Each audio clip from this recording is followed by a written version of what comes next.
बोलो नारायण नारायण हरे हरे। ओम नमो भगवते वासुदेवाय।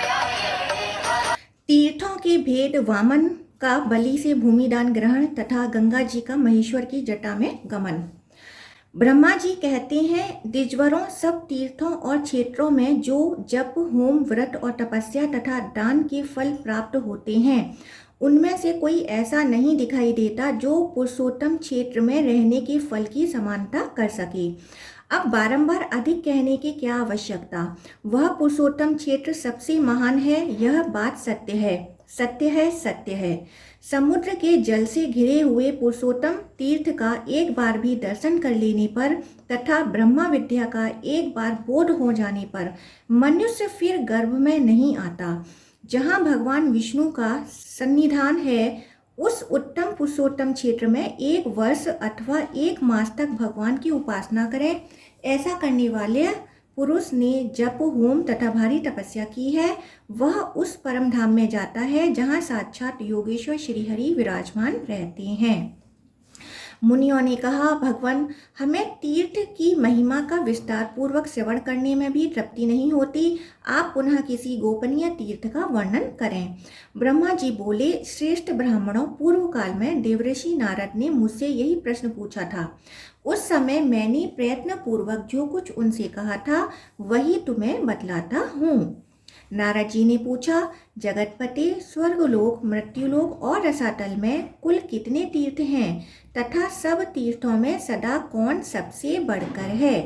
ब्रह्मा जी बोले, देवर्षि, स्वर्गलोक, मृत्युलोक और रसातल में 4 प्रकार के तीर्थ हैं।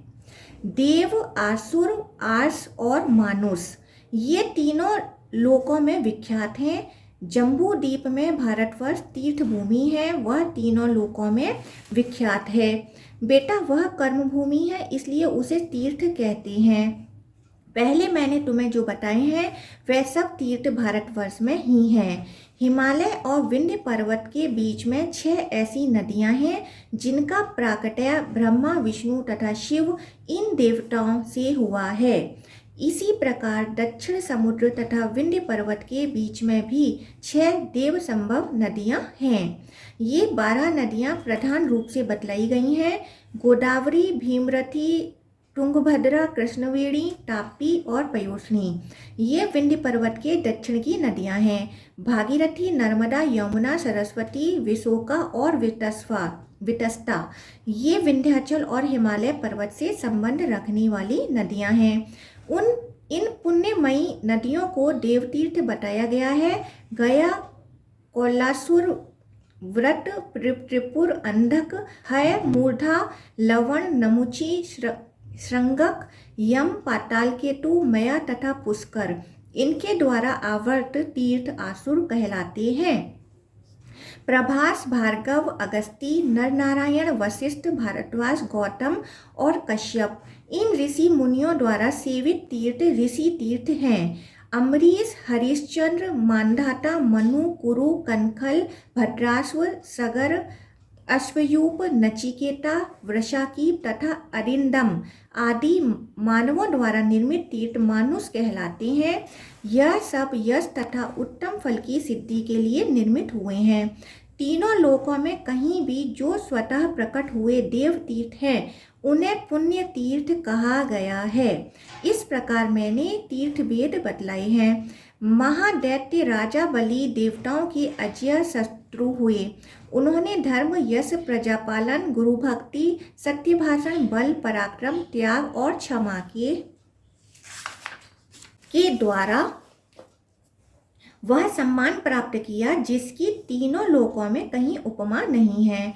उनकी बढ़ती हुई समृद्धि देखकर देवताओं को बड़ी चिंता हुई। वे आपस में सलाह करने लगे कि हम बलि को कैसे जीतें। राजा बलि के शासनकाल में तीनों लोग निष्कंटक थे। कहीं पर आदि व्याधि अथवा शत्रुओं की बाधा नहीं थी। अनावृष्टि और अधर्म का तो नाम भी नहीं था। स्वप्न में भी किसी को दुष्ट पुरुष का दर्शन नहीं होता था। देवताओं को उनकी उन्नति बाण की तरह चुभती थी। बलि की कीर्ति रूपी तलवार से वे टुकड़े टुकड़े हुए जाते थे तथा उनके शासन रूपी शक्ति से देवताओं के समस्त अंग विदीर्ण हो रहे थे। अतः उन्हें कभी शांति नहीं मिलती थी। देवता उनसे द्वेष करने लगे, उनके यश रूपी अग्नि से जलने लगे। अतः वे व्याकुल होकर भगवान विष्णु की शरण में गए। देवता बोले, शंख चक्र और गदा धारण करने वाले जगन्नाथ, हम पीड़ित हैं, हमारी सत्ता छिन गई है। आप हमारी ही रक्षा के लिए अस्त्र शस्त्र धारण करते हैं। आप जैसे स्वामी के होते हुए हम पर ऐसा दुख आ पड़ा है। हमारी जो वाणी आपको प्रणाम करती है, वही एक दैत्य को कैसे नमस्कार करेगी। सुरेश्वर, आपके ऐश्वर्य से पुष्ट हो अपने ही पराक्रम से 3 लोगों को जीतकर हम स्थिर होंगे। दैत्यों को कैसे नमस्कार करें। देवताओं का यह वचन सुनकर दैत्यों का संहार करने वाले भगवान ने देव कार्य की सिद्धि के लिए इस प्रकार कहा। श्री भगवान बोले, देवताओं, बलि मेरा भक्त है, उसे देवता और असुर कोई भी नहीं मार सकते। जैसे तुम लोग मेरे द्वारा पालन पोषण के योग्य हो, वैसे बलि भी है। मैं बिना युद्ध के ही स्वर्ग से बलि का राज्य छीन लूंगा और बलि को बांधकर तुम्हारे राज्य तुम्हें लौटा दूंगा। ब्रह्मा जी कहते हैं, बहुत अच्छा कहकर देवता स्वर्ग में चले गए। इधर देवताओं के स्वामी भगवान विष्णु ने अदिति के गर्भ में प्रवेश किया। उनके जन्म के समय अनेक प्रकार के उत्सव होने लगे। यज्ञेश्वर यज्ञ पुरुष स्वयं ही वामन रूप में अवतीर्ण हुए। इसी समय बलवानों में श्रेष्ठ बलि ने अश्वमेघ यज्ञ की दीक्षा ली। प्रधान ऋषि तथा वेदांगों के ज्ञाता पुरोहित शुक्राचार्य ने उस यज्ञ का आरंभ कराया। स्वयं शुक्र ही यज्ञ के आचार्य थे। उस यज्ञ में हविष्य का भाग लेने के लिए जब सब देवता निकट आए, दान दो, भोजन करो, सबका सत्कार करो, पूर्ण हो गया इत्यादि शब्द यज्ञ मंडप में गूंजने लगे। उसी समय विचित्र कुंडल धारण किए साम गान करते हुए वामन जी धीरे धीरे यज्ञशाला में आए। आने पर वे यज्ञ की प्रशंसा करने लगे। शुक्राचार्य ने उन्हें देखते ही समझ लिया कि ये ब्राह्मण रूपधारी वामन देवता वास्तव में दैत्यों के विनाशक, यज्ञ और तपस्या के फल देने वाले और राक्षस कुल का संहार करने वाले साक्षात विष्णु हैं। बलवानों में श्रेष्ठ महातेजस्वी राजा बलि क्षत्रिय धर्म के अनुसार विजयी होकर भक्ति पूर्वक धन का दान करते हुए अपनी पत्नी के साथ यज्ञ की दीक्षा लेकर बैठे थे और हविष्य का हवन करते हुए यज्ञ पुरुष का ध्यान कर रहे थे। शुक्राचार्य जी ने वामन जी को पहचान कर तुरंत ही राजा बलि से कहा, राजन, ये जो बोने शरीर वाले ब्राह्मण तुम्हारे यज्ञ में आए हैं, वे वास्तव में ब्राह्मण नहीं, यज्ञ वाहन यज्ञेश्वर विष्णु हैं। प्रभु, इसमें तनिक संदेह नहीं है कि ये देवताओं का हित करने के लिए बालक रूप धारण कर तुमसे कुछ याचना करने आए हैं। अतः पहले मुझसे सलाह लेकर पीछे इन्हें कुछ देना चाहिए। यह सुनकर शत्रु विजयी बलि ने अपने पुरोहित शुक्राचार्य से कहा, मैं धन्य हूँ जिसके घर पर साक्षात यज्ञेश्वर मूर्तिमान होकर पधारते और कुछ याचना करते हैं। अब इसमें सलाह लेने के योग्य कौन सी बात रह जाती है। यूं कहकर पत्नी और पुरोहित शुक्राचार्य के साथ राजा बलि उस स्थान पर आए जहां अदिति नंदन वामन जी विराजमान थे। राजा ने हाथ जोड़कर पूछा, भगवान बताइए आप क्या चाहते हैं। तब वामन जी ने कहा, महाराज, केवल 3 पग भूमि दे दीजिए और किसी धन की मुझे आवश्यकता नहीं है। बहुत अच्छा कहकर राजा बलि ने रत्न जटित कलश से जल लिया और वामन जी को भूमि संकल्प करके दे दी। सभी महर्षि और शुक्राचार्य चुपचाप देखते रहे। वामन जी ने धीरे से कहा, राजन, स्वस्ति, आप सुखी रहें, मुझे मेरी नापी हुई 3 पग भूमि दे दीजिए। बलि ने तथास्तु कहकर ज्यों ही वामन जी की ओर देखा, वह विराट रूप हो गए। चंद्रमा और सूर्य उनकी छाती के सामने आ गई। उन्हें इस रूप में देखकर स्त्री सहित दैत्यराज बलि ने विनय पूर्वक कहा, जगन्मय विष्णु, आप अपनी शक्ति भर पैर बढ़ाइए। विष्णु बोले, दैत्यराज देखो, मैं पैर बढ़ाता हूँ। बलि ने कहा, बढ़ाइए, अवश्य बढ़ाइए। तब भगवान ने पृथ्वी के नीचे स्थित कच्छप की पीठ पर पैर रखकर पहला पग बलि के यज्ञ में रखा, किंतु उनका दूसरा पग ब्रह्मा लोक तक जा पहुंचा।